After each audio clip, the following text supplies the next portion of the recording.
idea of what correlation is the aspect that when you notice a relationship between two factors, or what we call two variables.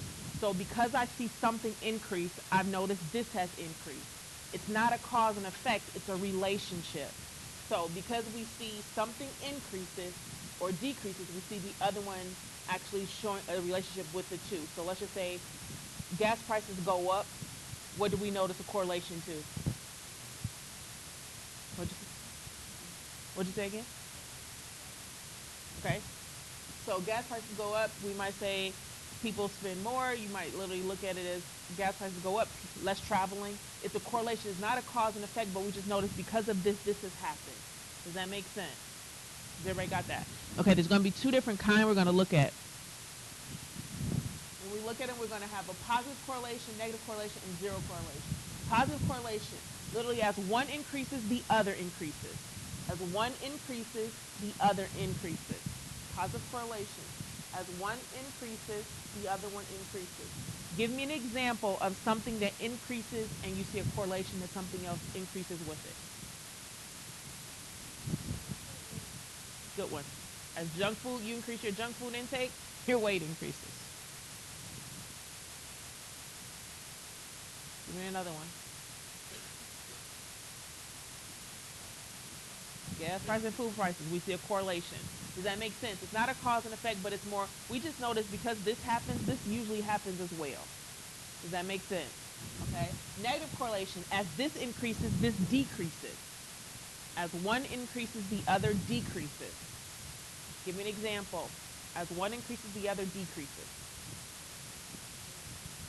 Here we go. Gas prices go up, traveling decreases. Give me another. Oh yes. The hotter the hotter it gets, the less people you see outside. Okay? You even notice, even the children, you get less children outside. All of a sudden they just all start coming out in the fall. You didn't even know they lived in your neighborhood. Okay? Sun went in, they came in. Zero correlation. We don't see any relationship. We never see any correlation between these two. Give me an example.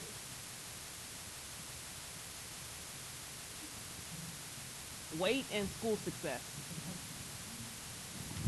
Okay? There's just no correlation there. Does that make sense?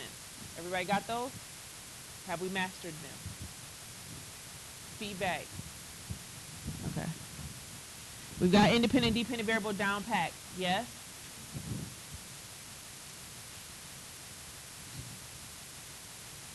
All right. Now we're going to talk about the different type of experimental groups and experiments. Your experimental group receives your independent variable. Your experimental group receives your independent variable. It means it's the group you manipulate. Your experimental group is the group that receives your independent variable. It is the group that you actually manipulate.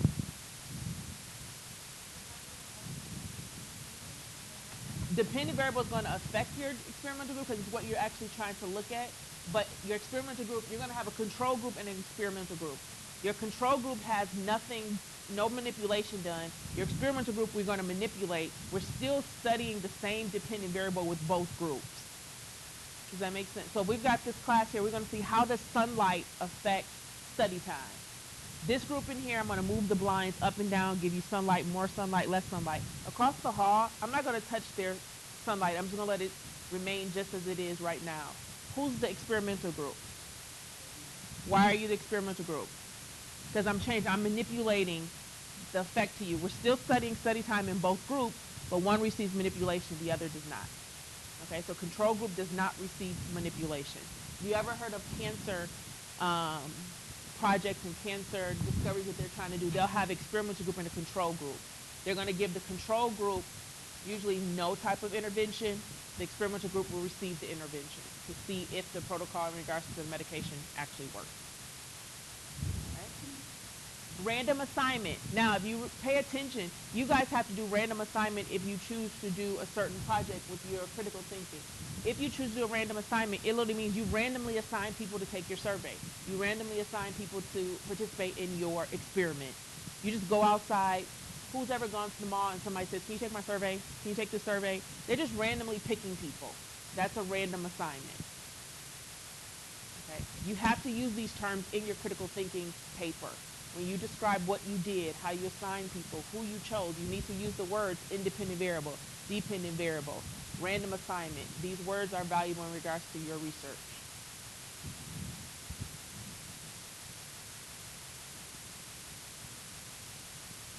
Don't worry about quasi-experiments.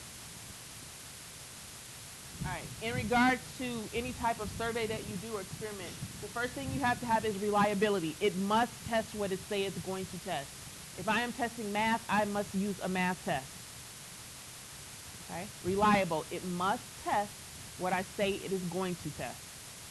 If you are doing your survey, this is one thing you want to make sure you pay attention to.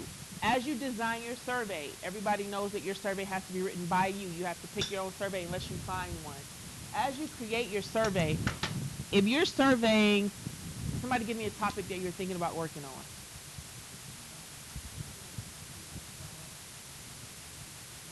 Okay? Okay? Relationship between animals who don't have children. Being that I am one of these people, that is my baby right now. Okay? So, if Stacy's going to ask me to survey, well, one of his questions will be, how many times do you work a day? Do you work out often? Do you drive to work? Why are these not the questions he's going to ask? They have nothing to do with what he's testing. So oftentimes when I see surveys, people ask questions that have nothing to do with what they are actually trying to test. That's what makes something reliable. It is actually testing what you say it is going to test. When you create your survey, if it's a question on there that you don't care about, don't put it on there. Don't fluff because you're afraid to ask a question you really want to know. Does that make sense? How many of you are thinking about a risky topic that might be uncomfortable for people to answer? Just one? What's the rest of you just don't know yet? Not sure? Still sleepy? In a fog? Don't know what I'm talking about? Who knows what I'm talking about? All right, that's good. That made me feel a little bit better. Okay, if you're asking, we've had people who literally, sex is usually the number one topic of these surveys. Probably because people answer surveys about sex faster than any other survey. I am not going to lie to you. If you ask a survey about school, you probably won't get that many people to answer it. Okay, it's just something that happens. People get triggered by certain words. So if I'm given this topic and I'm like asking, do you go to school? Have you ever attended a college? Do you have sex? Something's wrong with this survey. Does that make sense? So make sure your questions ask what you're trying to.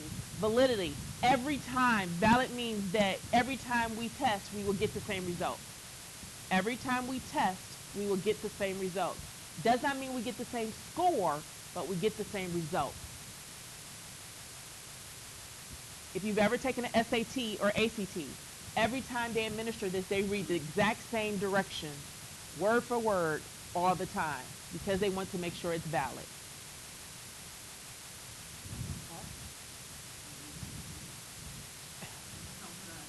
Bobby, for real?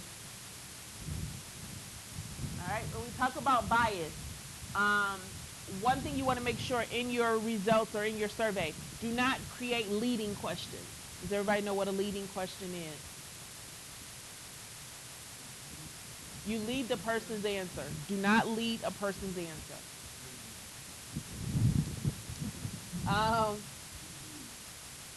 They say people who have sex live longer.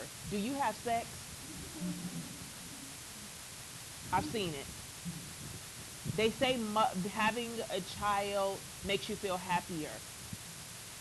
Are you happy as a mother? And they don't realize I'm leading the person to say, of course, yeah. Or my title is men are smarter in school than women. Are you male or female? Do you think men excel in school? Well, you just kind of, your title right there led the person. So try to stay away from all biased questions. You do want to ask closed questions. Does everybody know what a closed question is? Do you read? Yes or no? That's a closed question.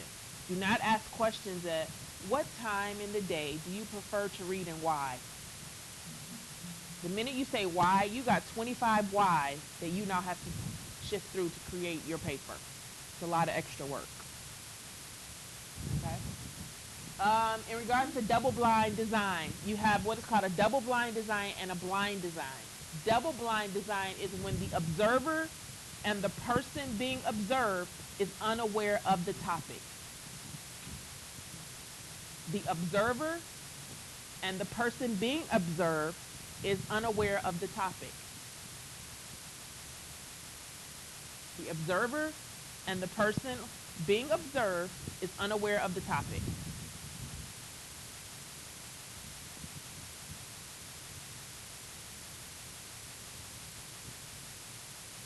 Does that make sense?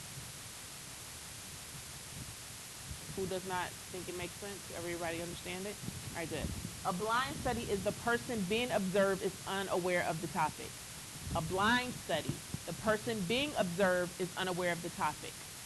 So you have double blind and blind study.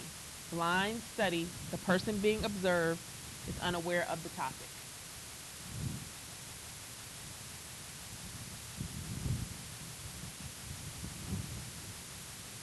We then have the field called pseudopsychology. What does pseudo mean? Fake. Okay, so we've got what we consider fake psychology. We don't recognize it in regards to the discipline, but when we look at it, we look at the idea of ESP, astrology, telepathy, clairvoyance, precognition. The reason why we do not look at it as psychology is why. You can leave the lights off because we're about to show a video in a minute. Why? Can't be proven. Some people really believe in it. They currently have what we call the Zeno test. The Zeno Rhine test is actually a test that they have 25 cards. The person has to actually figure out the next 5 cards in order in an effort to be diagnosed or looked at as having one of the 3 types of ESP. So if we have cards here, you have to guess the next 5 cards in order, no mistakes, and then they will actually label you with the pseudopsychology capability. Okay, and the 3 we have is telepathy, clairvoyance, and precognition. All right.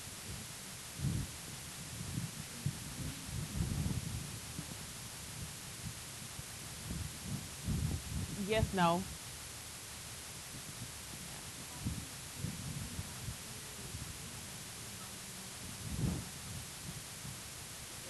That's really what you're taking is the Rhine test. And it's really trying to see at this point in time, do you classify as a person that can support the idea that you have one of these. A lot of people talk about having dreams and the dreams manifest in their real world, and they think that it's one of these. That's totally different than this. All right. Psychology has a real hard time meshing spirituality and psychology together. So they're kind of like opposing sides. Ethics in research. Ethics in research. In order to be in the psychology field, we have these guidelines we have to follow. Our ethics are very serious to us in regards to what we can do and what we cannot do, even into our experiments. We have to always go before what is called the IRB board, the Institutional Review Board. This board literally tells you if you can complete an experiment or not. Your IRB board tells if you can complete an experiment or not. I am your IRB board here in regards to your project. When you do any type of research on anyone, you must have a consent form. Your consent form is actually under your critical thinking tab. If you're doing SurveyMonkey, no consent form needed because them logging on is their consent. Okay. Normally in the field, we have to keep consent forms up to 7 years after the research is completed. Mm-hmm. You cannot deceive the person that is participating. People have to know what they are participating in, and everybody that participates in your research has the ability to come and read your paper. Be careful to keep everybody anonymous.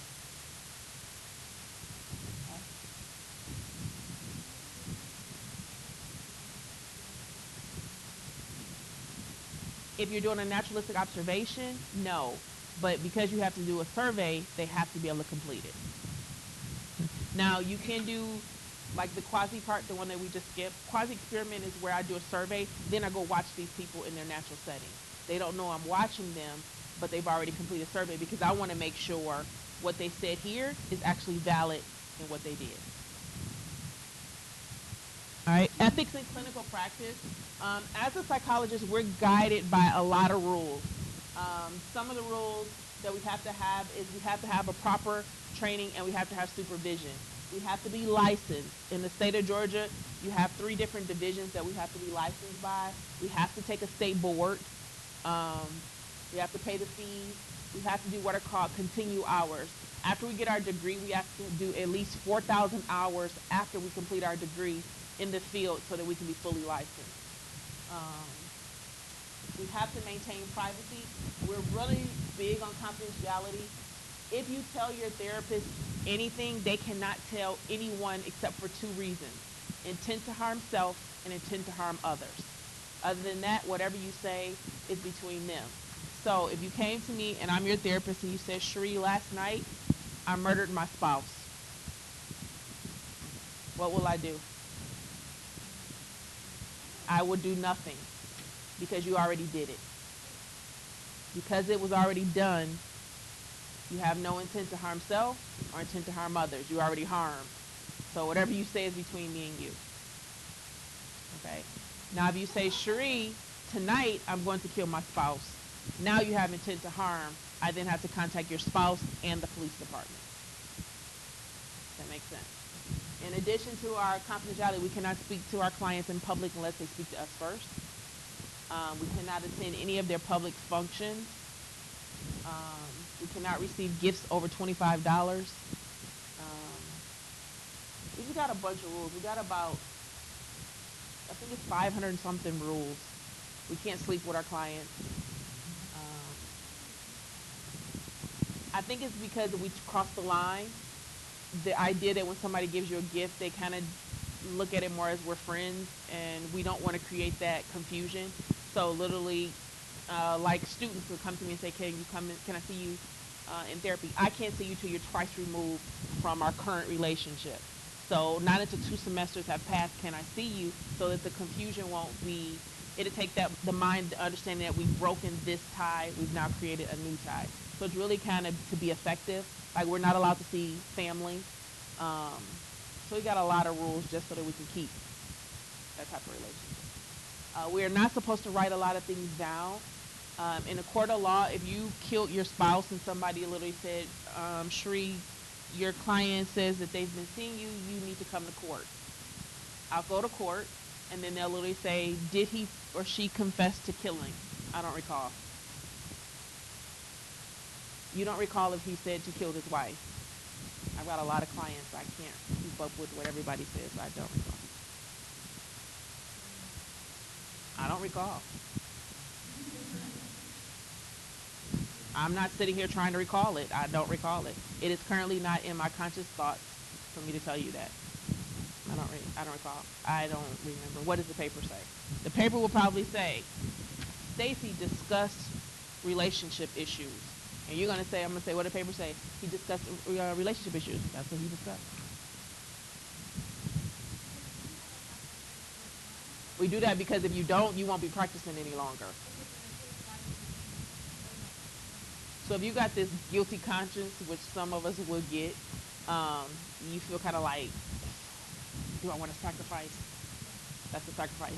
Another issue a lot of people have is if I have a couple, if I see the couple together, they're a client. When I see them apart, they're each client. Which means when they come back together, my confidentiality when they split apart was to each of them separately. I can't disclose what they told me separately when they come together and they talk. So you got to remember what they told you separate versus what they told you when they were together, which is very tricky because I've had a client who told me he cheated. When they got back together, she says, well, I think he's cheating. And I can't remember. So I kept sitting there thinking, did he tell me this when we were together or not? But if they stayed together and they did. You have clients that will jump and fight each other in your session if you do marital counseling. You can't get involved. You just kind of try to talk them out of it. We try to keep everything integrity. We do justice. And the biggest problem we have is when we have children. The child is our client, not the parent, which means if the parent come and ask me anything, they are not my client. My confidentiality is to the child, not the parent. So if the child tells me they're smoking marijuana, I cannot tell the parent. If the child says they're pregnant, I cannot tell the parent. The child is my client, not the parent. Okay. Ethics in neuroscience. Neuroscience is more of a different type of thing. This is more in regards to brain scans and things like that. So when you get into the neuroscience ethics, they will actually hook you up to certain devices in an effort to prove or validate the things that they're saying. Okay, this is when devices are lie detectors. We use lie detector tests, but we don't believe in them. We'll prefer a brain scan over a lie detector test. Just because the brain scan, and you guys will see it in the next chapter, your PET scan will actually show activity that you're not aware of. It'll actually warm up. When you're lying, there's a part in your brain that's going to warm up. On the PET scan, I can actually see the part that warms up when you lie. A lot better than your heart increasing when you lie, because you can beat that. Another issue with lie detector tests, if you're a sociopath, if you believe it, you'll pass it. Chapter 1, any questions? All right, let's start with chapter 2.